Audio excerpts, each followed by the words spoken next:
سایه‌های خیانت راوی داستان‌های واقعی زندگی هاست. فکر کن نامزدت و بهترین دوستت پشت سرت نقشه بکشن تا امتحانت کنند، اما وقتی بفهمی بازی بوده دیگه میشه به این عشق یا رفاقت اعتماد کرد؟ این داستانو از دست نده، چون شاید شبیه زندگی خودت باشه. وقتی عشقت بهت شک کنه یعنی دیگه تمومه. عشق یا خیانت؟ امروز میخوام داستانی رو براتون تعریف کنم که اگر خودم تجربه نکرده بودم محال باورش میکردم. یه داستانی که شاید خیلی از شماها هم توی مقطع از زندگیتون یا تو رابطه هاتون لمسش کردین. نمیدونم از کجا شروع کنم، ولی فقط میدونم که دیگه اون آدم سابق نیستم. رها هستم، 26 سالمه و تا چند ماه پیش فکر می کردم خوشبخت ترین دختر دنیام. فکر می کردم عشق یعنی اعتماد. ولی خب بذارین از اول بگم. حدود 2 سال بود که با پسری به اسم آرمان نامزد بودم. راستش رو بخواین آرمان یه پسر آروم و خیلی منطقی بود. یعنی همیشه از اون آدمایی بود که انگار همه چیز رو از قبل برنامه ریزی کرده بود. آرمان از اون پسرایی بود که همه میگفتند خوش به حالت، چقدر خوششانسی. پسر مؤدب، کار درست، خانواده دار و واقعا هم بود. من و آرمان توی مهمونی خانوادگی آشنا شدیم. اونقدر رفتارش خوب و با شخصیت و جنتلمن بود که من زود دلم رو بهش دادم. همه چی خوب پیش می رفت. آرمان عاشقانه دوستم داشت و منم فکر می کردم خوشبخت ترین دختر دنیام. از همون روز اولی که اومد خواستگاریم، با حرفاش، با احترامش، با اون نگاه عاشقش اعتمادم رو 100 جلب کرد و عاشقترم کرد. هیچ وقت یادم نمیره اولین باری که گفت رها، قول میدم مرد رویاهات باشم، یا اینکه همیشه کنارم بود وقتی ناراحت بودم، وقتی خسته بودم، حتی وقتی مریض می شدم. همون لحظه خودشو می رسوند.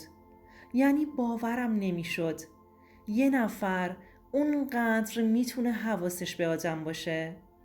ولی هیچ وقت فکر نمی کردم کسی رو که اونقدر دوستش دارم یه روز کاری کنه که دیگه به عشق هیچ کسی باور نداشته باشم. اما این همه داستان نبود. یه دوست صمیمی داشتم به اسم نرگس. از دوران دانشگاه همیشه با هم بودیم. ما مثل خواهر بودیم. اونقدر که مامانم میگفت نرگس رو انگار خواهر دومت کردی. همه چیز رو بهش میگفتم. همه جا با هم بودیم. خنده هام، گریه هام، همه چیز. وقتی آرمان اومد خواستگاریم، اولین کسی که خبر داشت نرگس بود. اولین کسی که باهاش درد و دل می کردم نرگس بود. نرگس به نظرت خوبه؟ به نظرت میشه بهش تکیه کرد؟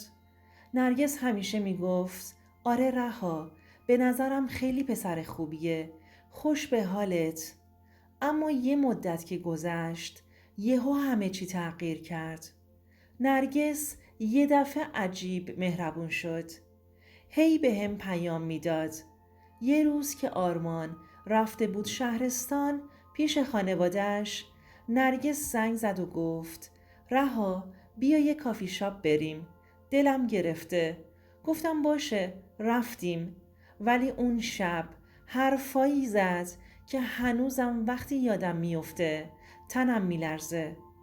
نرگس شروع کرد به گفتن این که رها، تو خوشبختی که آرمانو داری. تو میدونی من همیشه هوا تو داشتم، ولی راستش رو بخوای من فکر نمی کردم آرمان اونقدر جذاب باشه و شروع کرد بی دلیل از آرمان تعریف کردن و گفت آخه چرا باید یه مرد جذاب اونقدر به تو وفادار بمونه؟ من اولش خندیدم، گفتم شاید شوخی میکنه، ولی وقتی گفت رها، اگه یه روز آرمان به هم پیشنهاد بده شاید نتونم نبگم. اون لحظه دنیا دور سرم چرخید. یه لحظه مشکوک شدم. گفتم نرگس، این یعنی چی؟ تو بهترین دوست منی. این چه حرفیه؟ جواب داد فقط میخواستم بدونی. آدما رو امتحان کن. شاید آرمان هم مرد رویاهات نباشه. دیگه از فردای اون روز فکرم درگیر شده بود. نرگس هم خیلی بیشتر به هم نزدیک شد. هی پیام‌های پی در پی. هی میخواست من نباشم و خودش به آرمان نزدیک شه. یه بار حتی تو جمع جلوی همه به هم گفت رها، خوش به حالت آرمان اینجاست، ولی من تنها موندم. کاش منم یکی مثل آرمان رو داشتم. و بدتر از همه چند روز بعد که آرمان سر کار بود نرگس دوباره به هم زنگ زد. رها، میای بریم بیرون؟ کافی شاپی؟ چیزی؟ منم قبول کردم. رفتیم کافی شاپ و نشستیم. هنوز چایمون رو نخورده بودیم که یه دفعه نرگس گفت رها، ببین من همیشه راستشو بهت گفتم، ولی یه چیز هست که نمیدونم بگم یا نه. گفتم بگو دختر، ما که با هم تعارف نداریم. نرگس گفت رها، آرمان بعضی وقتها به من پیام میده. من نمیخواستم بهت بگم که ناراحت نشی. چند بارم تو اینستا به هم ریپلای کرده که عکسامو دیده. انگار یه چیزایی هست که تو نمیدونی. اون لحظه انگار قلبم از حرکت ایستاد. مگه آرمان نبود که هر روز قربون صدقم میرفت؟ مگه خودش نمیگفت نرگس مثل خواهرمه؟ شک کرده بودم ولی نمیخواستم باور کنم. گفتم چی؟ یعنی چی پیام میده؟ چی میگه؟ نرگس گفت رها، من دوستت دارم، ولی شاید آرمان اون آدمی نباشه که فکر میکنی. من حالم بد شد. یعنی آرمان، همونی که هر شب زنگ میزد و میگفت رها، بدون تو نفس نمیتونم بکشم. رفتم خونه، کلی گریه کردم، ولی دلم طاقت نیاورد. به آرمان گفتم آرمان، نرگس میگه که تو بهش پیام میدی، تو عکساشو دیدی، این واقعیت داره؟ آرمان جا خورد و خیلی با قاطعیت گفت رها، چی داری میگی؟ به خدا قسم دروغه. این حرفا چیه؟ قسم میخورم من فقط تو رو دارم و اصلاً به جز تو به هیچ دختری نگاه نمی کنم. ولی ته دلم شک مثل خوره افتاده بود به جونم. دیگه آروم نمی گرفتم تا اینکه یه روز نرگس پیام داد که رها، بیا ببینمت. اما رمق رفتن نداشتم. گفت بیا، میخوام حقیقت رو بهت بگم و قضیه رو روشن کنم. آرمان دیشب به هم پیام داد و گفت تو لیاقت عشقشو نداری. نرگس اسکرین شات فرستاد از چتاش با آرمان و نوشت رها، نگاه کن، این حرف های نامزدته. دیگه اشک تو چشام جمع شده بود. اون شب خوابم نبرد. 2 از عزیزترینام پشت سرم. فردای اون شب آرمان اومد خونمون، ولی من با گریه و داد و بیداد ریختم رو سرش. گفتم چرا با نرگس؟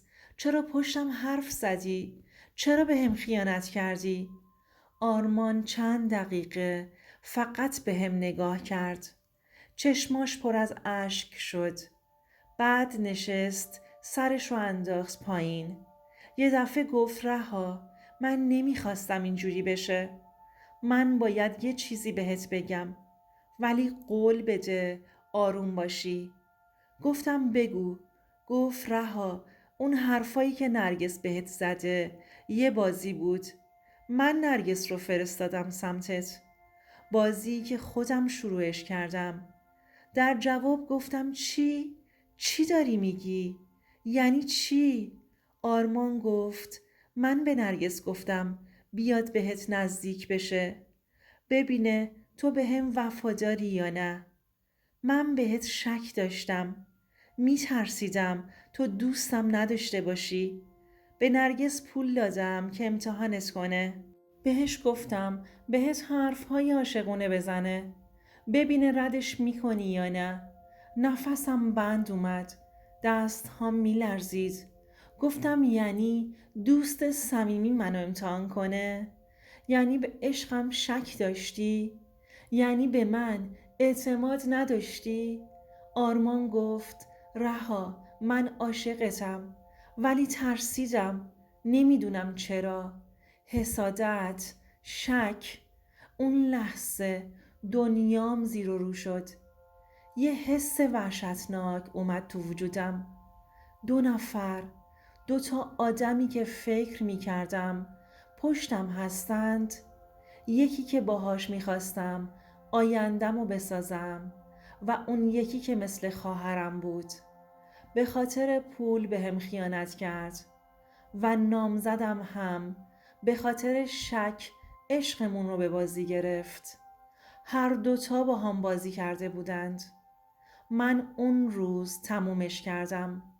با یه دنیا اشک، با قلب شکسته. و حالا این منم، یه دختر داغون که دیگه به هیچ کس اعتماد نداره. نمیدونم حق داشتم تمومش کنم یا نه، ولی تمومش کردم. آخه عشقی که با شک شروع شه به درد زندگی نمیخوره. رفقای خوبم، اگر تو رابطتون اعتماد نیست یعنی هیچی نیست. اگر کسی بهتون شک داره عشقش واقعی نیست. و مهمتر از همه دوستای سمی رو همون اول بشناسید. آدمی که به یه مشت پول حاضر میشه به بهترین دوستش خیانت کنه اسمش دوست نیست. به خودتون ارزش بدین. هیچ کس هیچ وقت نباید عشقتون را آزمایش کنه. عشق یعنی امنیت، نه امتحان.